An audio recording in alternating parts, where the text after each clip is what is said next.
पतित पावन श्री गुरु महाराज की जय। भगवत गीता में जैसे भगवान श्री कृष्ण ने कहा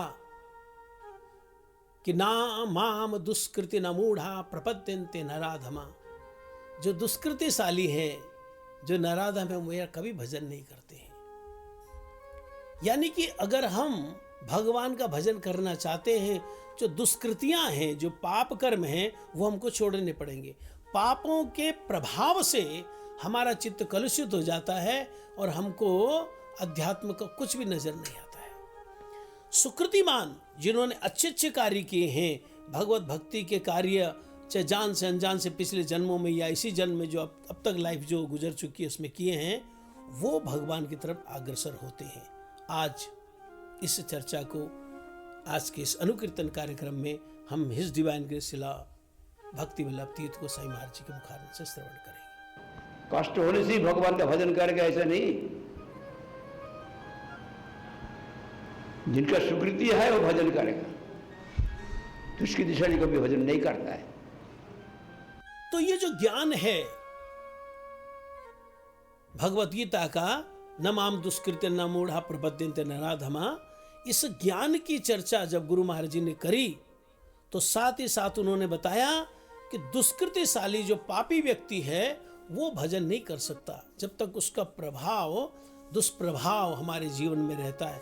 इसको हटाने के लिए सुकृतिवान होना होगा, अच्छे कार्य करने होंगे, भक्त भगवान की सेवा करनी होगी, चाहे मन लगे या न लगे करते रहना होगा। वो सुकृतियां हमको इस तरफ अग्रसर कराएंगी कि हम भगवान की तरफ, भगवत ज्ञान की तरफ रुचिवान होते रहेंगे। बहुत सुंदर एग्जाम्पल गुरु महाराज जी ने दिया, 2 एग्जाम्पल दिए कि अगर सुकृतियां ना हो तो मठ में आने के बाद भी, महात्माओं के पास आने के बाद भी व्यक्ति हरिभजन नहीं कर पाता। ये हिज डिवाइन ग्रेस शिला भक्ति वल्लभ तीर्थ गोसाई महाराज जी के मुखारविंद से श्रवण करें। हम देखा हमारा वहाँ पर हाजर रोड में मठ था, 8 नंबर हाजर रोड। वहाँ पर वैष्णव लोग तो कृपालु है। दुर्भिक्ष हुआ था वहाँ पर, बंगाल में दुर्भिक्ष हुआ था, तो मठ से खिचड़ी करके सब खिलाते थे। तो अभी एक जो नौजवान लड़का को देखा, देख के उनको बोला कि तुम क्यों भिक्षा करते हो, तुम यहाँ पर रहो। उनका तो कोई आश्रय नहीं है, यहाँ पर रहो, नियम जो बोलते हैं वो सब। हाँ ठीक, वो तो आश्रय मिलना है। यहाँ पर ये मछली, अंडा, गोश्त ये सब नहीं खा सकता है, और मादक द्रव्य सेवन नहीं कर सकता है।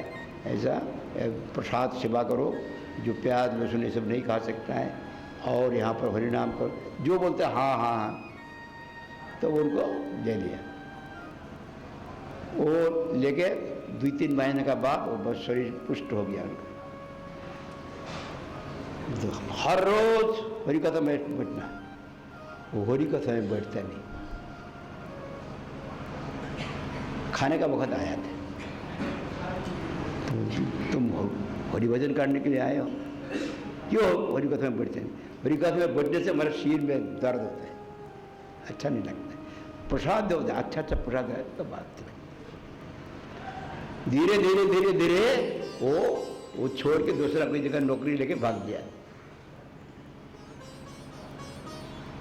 इसी प्रकार है, मुसीबत में गिरने से भी भगवान का भजन नहीं करता है।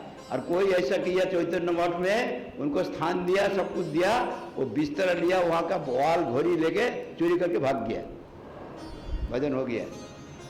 तो आपने सुना कि जब वो अकाल पड़ गया था, दुर्भिक्ष पड़ गया था, तो मतलब खाने की मारामारी हो गई थी, तो एक नौजवान कोई भीख मांग रहा था, तो किसी महात्मा ने बोला क्यों भीख मांगते हो, आ जाओ भगवान की सेवा करो, यहाँ पर हमारे आश्रम में रहो, मठ में रहो और सेवा करो, भजन करो, यहाँ पर खाना भी मिलेगा, रहना भी मिलेगा। तो उसको जो बोला कि देखो मठ में रहने के लिए अंडा मीट मांस नहीं खाना पड़ेगा, कोई बात नहीं, शराब शराब नहीं चलती यहाँ पे, कोई बात नहीं, प्याला से नहीं चलता, कोई बात नहीं, क्योंकि बेचारा तो भीख मांग रहा है, वो तो दर दर के लिए, एक रोटी के लिए, थोड़े से चावल के लिए तरस रहा है, और वो वहाँ पर रहने लगा।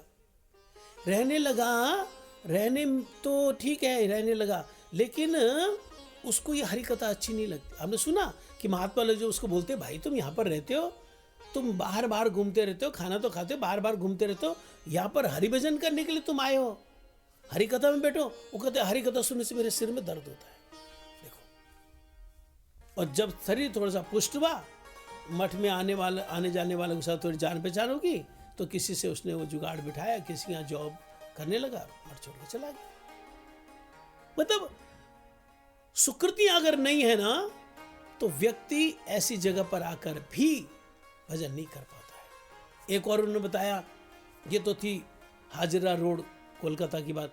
एक और उन्होंने गुरु महाराज जी ने बताया कि वो आपने सुना कि चैतन्य मठ में किसी को रखा था कि भाई तुम यहाँ इधर उधर क्यों भटक रहे हो, नौजवान हो, यहाँ पर काम करो, यहाँ पर सेवा करो।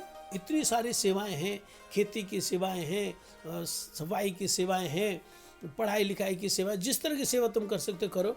वो कुछ दिन रहने के बाद वो जो दीवार की घड़ी, वॉल क्लॉक वगैरह होती है, उसको लपेट के जो भी चोरी कर सकता लेके चला गया। तो गुरु महाराज जी भगवान श्री कृष्ण के उस ज्ञान को हमारे सामने रख रहे हैं कि आप अच्छे अच्छे कार्य करें। जब कभी आपको भगवान की सेवा करने का मौका मिले, भगवत गीता पढ़ने का मौका मिले, हरि नाम करने का मौका मिले, नगर संकीर्तन में जाने का मौका मिले, रथ यात्रा में जाने का मौका मिले, शरणामृत लेने का मौका मिले, ये सब मौकों को चूकना नहीं चाहिए। इन सबसे सुकृतियां होती हैं। और इसके विरुद्ध जो दुष्कृति वाले कार्य, उसको नहीं करें।